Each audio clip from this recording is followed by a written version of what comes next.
I think that you have to overcome obstacles every day. I mean, the day begins by just getting rid of obstacles. That's what it's all about in life. It was not easy for me to come to this country, to start all over. It was not easy for me to go from the fitness and from the bodybuilding into acting. And things are not easy, but the upside is always so great when you make it. But you have to work on it. It doesn't happen overnight. So they said you have a long name and a difficult name to pronounce, so I should change my name. Then they said I had a strange accent, I should change that. And you cannot have any kind of an outside negative force coming in and affect you. Okay, let's say before a contest, if I get emotionally involved with a girl, that can have a negative effect on my mind and therefore destroy my workout. So therefore I have to cut my emotions off and be kind of cold in a way.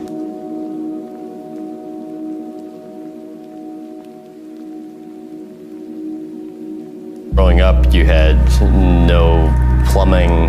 I don't think you had a toilet, no shower. You had heat only from the stove. What do you think not having much growing up taught you?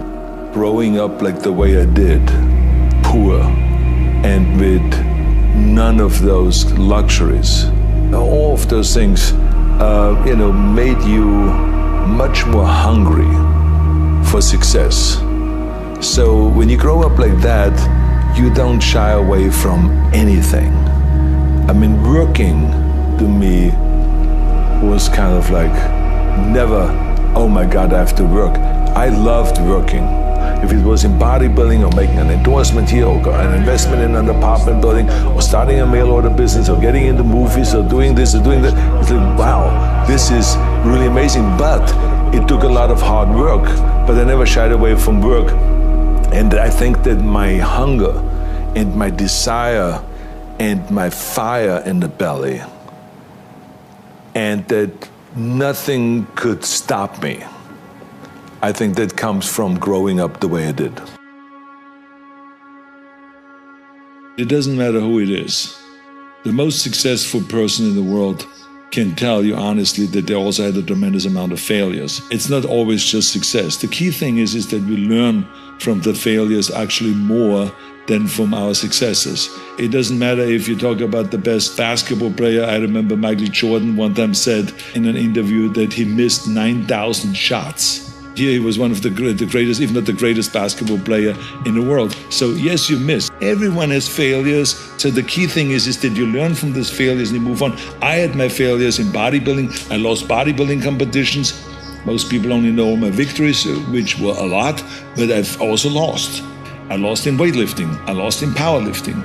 I embarrassed myself many times trying to lift the 500 pounds on a bench press in front of 2,000 people in a beer hall in Germany, and I failed and it crashed on my chest and I couldn't make it, but eventually I did make it. I lost, I had failures in the movie business. I remember I had a lot of movies that went through the roof, but then there were movies that went right in the toilet that were not as successful. Books that I came out with that were on the New York Times bestseller list, and then others that didn't, live up to the expectations and failed. I have failures also, I remember, in my personal life. And I learned from that, and then you move on again. What is important is that you get up. When you fall, the winner always gets up, and the loser stays down. That's what's the difference. So to me, the important thing is always that when you fail on something, get up, you dust yourself off, and you move on and have again a great vision of which direction you want to go. Pick another goal and keep moving forward. You have to have tunnel vision, and you got to have blinders on and not to see anything that is on the left and on the right side, and just really focus. And what they call in golf and in tennis and all these ball sports, keep your eye on the ball. And when you do that, and when you focus that much on something, then of course you are not being able to enjoy all of the things that life has to offer, because you're so focused on this one thing. You have to focus on the thing that you really want to be the best at, and that's what I did.